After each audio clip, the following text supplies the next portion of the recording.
Una ciudad entera sin gasolina, estantes vacíos y un presidente atrincherado que hace 6 meses arrasó en las urnas.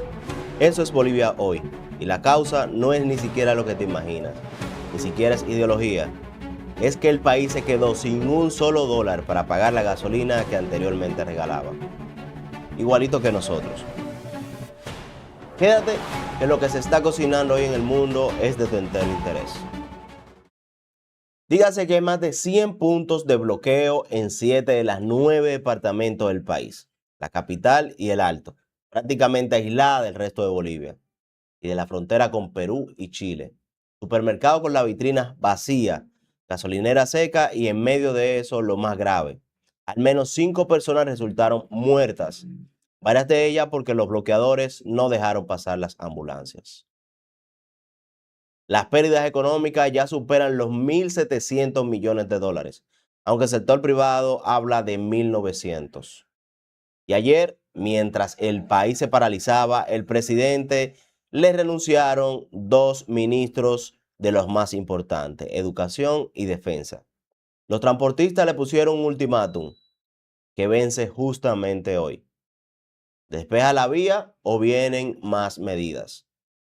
Pero aquí está lo que casi nadie está conectando. Para entender cómo un presidente que ganó hace 6 meses terminó sitiado, no hay que mirar la política, hay que mirar al surtidor de gasolina. Bolivia, hace no tanto, era un país que vendía energía. Le exportaba gas a Argentina y a Brasil. El gas era la caja chica del Estado. Esa caja se venció, lamentablemente. La producción se desplomó. Y para el colmo, Argentina desarrolló su propio yacimiento gigante de gas, Vaca Muerta, y dejó de necesitar el gas boliviano. Resultado, Bolivia pasó de cobrar por dólares a no tener dólares para comprar energía. Y aquí está la trampa, porque Bolivia durante años mantuvo la gasolina barata, subsidiada, congelada, un combustible que ya casi no produce, que tiene que importar y que paga con dólares que hoy no tiene. Eso no se sostiene y no se sostuvo nunca. Las filas en la gasolinera empezaron mucho antes de los bloqueos.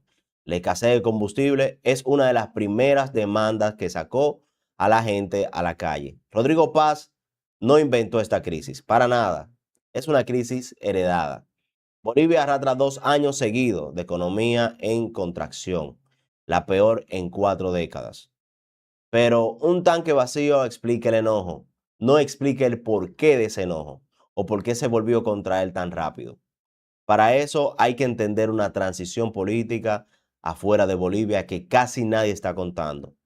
Rodrigo Paz no ganó solo, ganó con los votos de la base, que durante más de 20 años fue el MAS, el partido de Evo Morales, campesinos, mineros, sindicatos, sectores populares, que esta vez le dieron una oportunidad a un rostro distinto. ¿Qué hizo Paz al llegar? Lo contrario de lo que esa gente esperaba. Cerró acuerdos con el Congreso, con los partidos más conservadores, apartó su propio vicepresidente, una figura populista que muchos lo consideraban responsable directo de su victoria.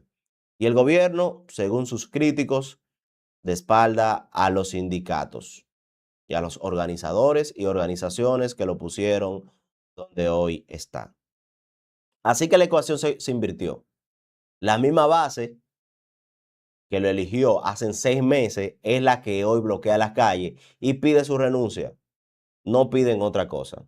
No es la oposición, no es lo que tiene contra las cuerdas, nada de eso. Es su propia gente. Y en ese vacío, en una rabia sin educación clara, reaparece una sombra muy conocida. El hombre al que Paz le ganó las elecciones. El gobierno de Paz tiene un culpable claro y lo dice con nombre y apellido, Evo Morales. El argumento oficial es este. La huelga general indefinida la convocaron la Central Obrera Bolivariana y la Federación Campesina, los dos afines de Evo. El propio Paz lo planteó casi como una confesión ajena y dijo que Evo necesita que el país se interrumpa porque tiene procesos judiciales encima. Y desde el gobierno hasta lo deslizaron, una hipótesis de vínculos hasta con el narcotráfico. Ahora frenemos aquí, porque esto es importante. Eso no es una acusación del gobierno, no es un hecho probado.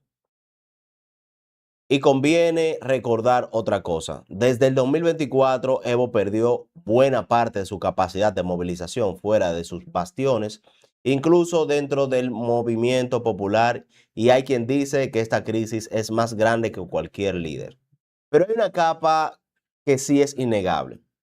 Pruebe quien la pruebe, orqueste o no lo orqueste, Evo, este es el caos. El caos objetivamente le sirve. El desorden desgasta al hombre que lo derrotó en las urnas. Dígase que el que perdió las elecciones puede ganar en las calles. Y aquí es donde uno, sentado desde Santo Domingo, se pregunta, ¿y a mí qué me importa un país sin mar a 5.000 kilómetros de aquí? Te lo voy a decir. Mi opinión, como siempre. Lo de Bolivia no es un cuento de izquierda contra derecha, para nada. Es un cuento sobre lo que pasa cuando un Estado subsidia una energía que no puede pagar. Bolivia congeló el precio del combustible durante años. Mientras su capacidad de ganar dólares se evaporaba, mantuvo barato algo que estaba volviéndose carísimo de importar.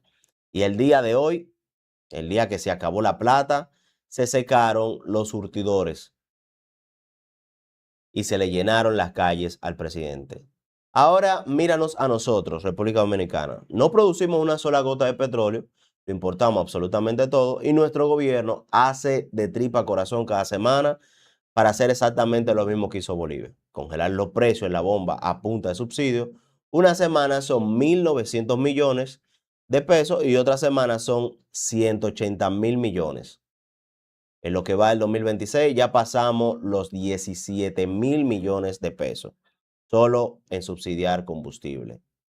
Y hay un centro de estudio dominicano que hizo en voz alta la pregunta que nadie en el gobierno quiere responder.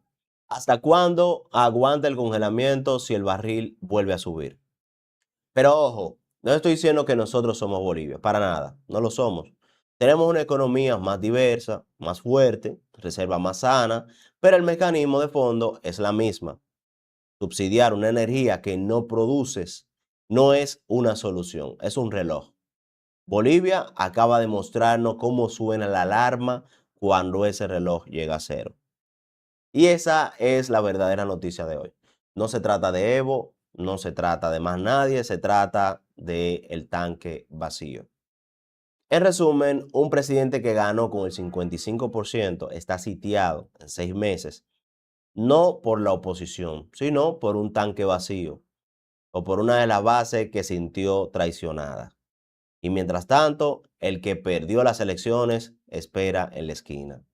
Pero tengo dos preguntas para ti. La primera, ¿el subsidio del combustible es una protección de verdad o una bomba de tiempo para países que importamos toda nuestra energía?